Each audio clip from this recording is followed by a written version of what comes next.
All right, let's take a look at outliers for five number summaries. Let's take a look at outliers for quartile data.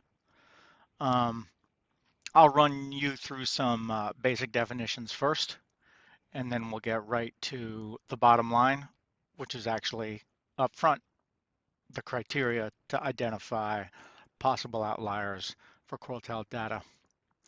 So quartile data has a five number summary, four parts. So there's five dividers, the end and the beginning. That's why there's five dividers. The numbers are the dividers. The quartiles are the, um, I don't know, the areas between, the range of numbers in between. So we could visualize this idea of minimum, quartile one, median, quartile three, and maximum. That's when we do, right, we do a whisker for this part, and then this part's a box, and the median is that straight line between the two boxes. The third quartile is the next box, sorry for the mess, and then the final bit up to the maximum is the whisker, right? Box and whisker. Um, that diagram is not to scale at all. I need the x-axis labeled, and we need to find out, to visualize it, we need to see how wide or narrow each part is. So I just wanted to remind you how the box and whisker relates to the five number summary, right? You saw the four quartiles, end and beginning, right? That makes uh, quartile 0 and quartile 4. Quartile 1 and 3 is the boundary between the boxes and the whiskers, and then the median right in the middle, the fifth number, so to speak, is halfway through. So range, the range is just the full range from maximum to minimum. It is not a very good measure of spread. In fact, some textbooks don't even call it a measure of spread. They just call it the range. Um, it's a very bad measure because you're going from extreme to extreme. It does not give you a good picture of um, the size, right? Remember, spread for mean and standard deviation gives you an idea of how widely spread the data is. Max minus min, I'm also going to remind you that max minus min is the same as quartile 4, right? That's the 100% mark. Everything is below the 100% mark. Minus quartile 0, right? Quartile 0 is 0% of the data is below that mark, right? The minimum. The IQR is much more useful because it does give you a feeling for center, all right? The definition is Q3 minus Q1, right? See how instead of the extremes, Q4 and Q0, the min and the max, we go one in. I'll draw a diagram now, right? Again, not to scale. I'm not trying to pretend to be the numbers above. This is just the general idea for IQR, interquartile range, right? That's the max. That was the Q4. And the full range, a very bad measure of spread, is from Q4 to Q0. But the nice thing is, if you pick Q3 over here, right? Q3 is the 75th percentile. And Q1 over here, that's the 25th percentile, right? 25th to 75th, that's 50%, right? So you've got half of the data, but you've got the middle half. The middle half of the data gives you a sense for how widely spread the middle part is, right? That's much more like the bell curve of the mean and the standard deviation where you kind of measure out from the center bit by bit by bit.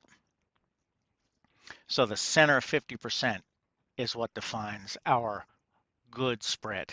That's the measure of spread for quartile data, the interquartile range.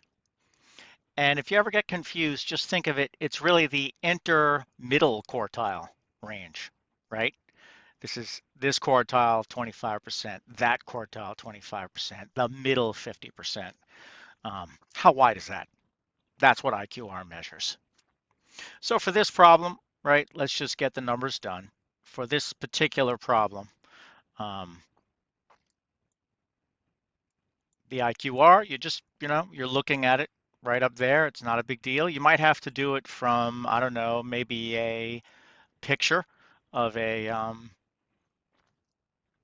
box and whisker plot, right? Well, you just find Q1 and Q3, those boundaries, and you look on the graph to see what their values are, and you find the difference. That's the interquartile range.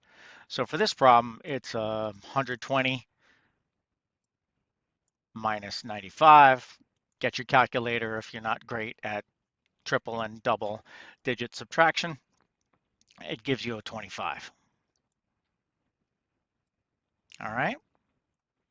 That's the measure of spread. That's a good measure of spread. The median is 110. The good spread for this data is 25. So now you have a feel for how widely the data is spread out. And you start getting a feel for whether those minimums, maximums are extremes. The criteria is exact. The criteria is take 1.5 times that IQR, right? You don't have a choice on this. This isn't subjective. It is multiply by 1.5, right? So 1.5 IQR,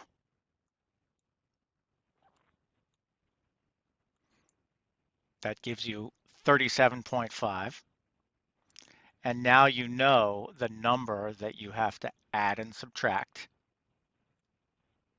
But remember, it's not from the center, not from the center, right? You already got that measure of center by taking Q3 minus Q1, right? Q3 minus Q1 gave you the spread.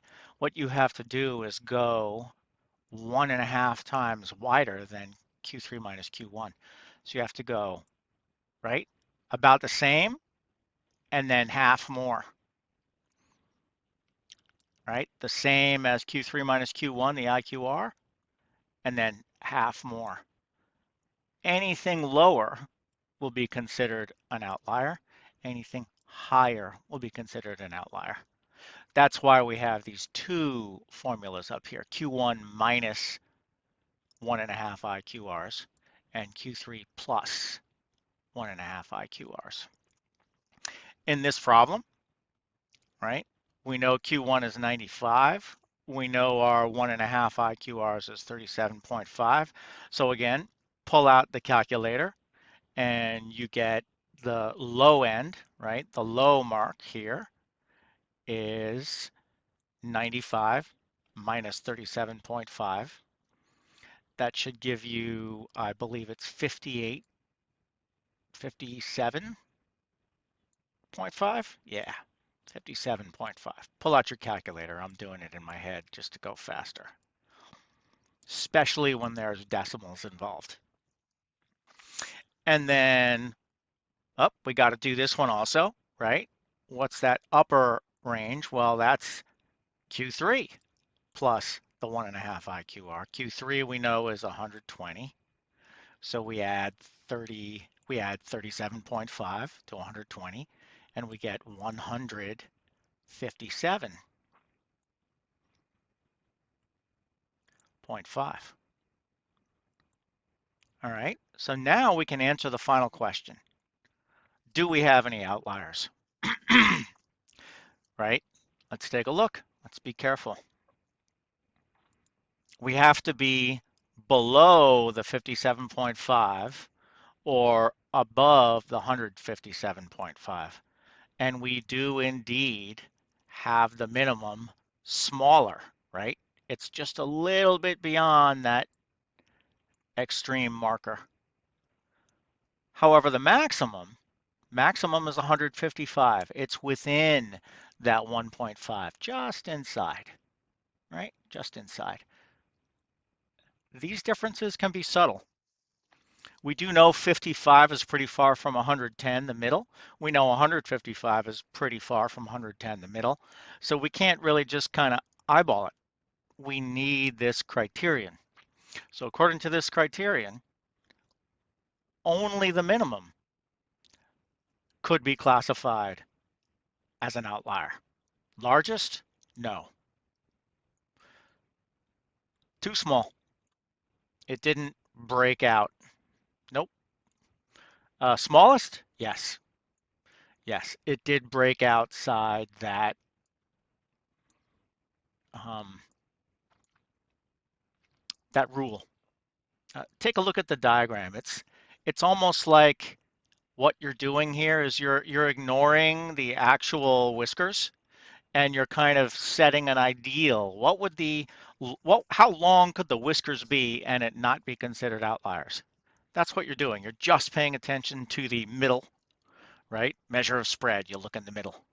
So you look in the middle, find out how wide that is, add 1.5 times to the right, 1.5 times to the left. That's really all I have to tell you, but I will give you one extra insight. If you don't want to listen, it's okay. What I always like doing is saying, look, I want to know where that 1.5 came from. Why is this blue line 1.5 when we add it to Q3, right? What's going on here? Why is that 1.5 and not 2 or half or whatever? I don't know exactly, but if we assume that the interior boxes here are fairly symmetric, if we assume Q1 and Q3 are about the same size, then right, the whole box is 1 IQR, so this is 0.5 IQRs, right? If I measure, right, assuming the median is close to exactly in between Q1 and Q3.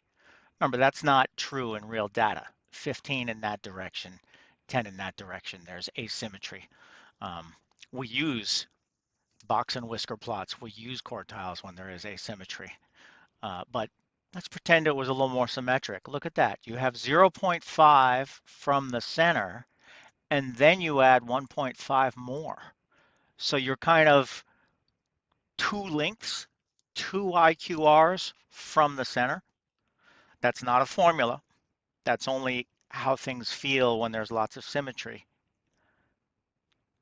I hope 2 IQRs from the median kind of reminds you of 2 standard deviations from the mean.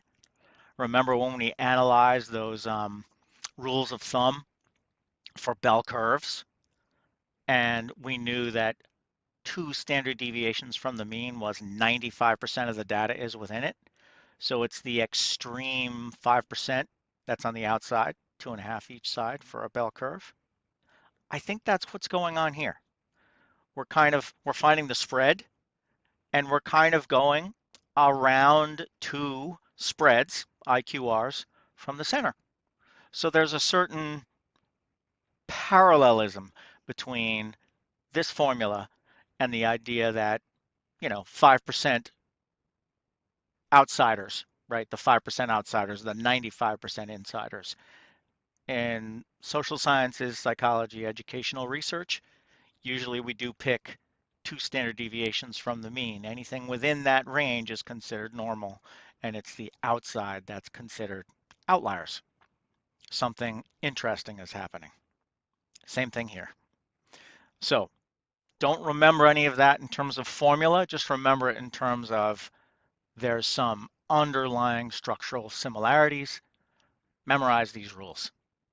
How to find the IQR, take 1.5 times it, and then add it and subtract it to the edges of the box that define the IQR, right? It refers back to itself.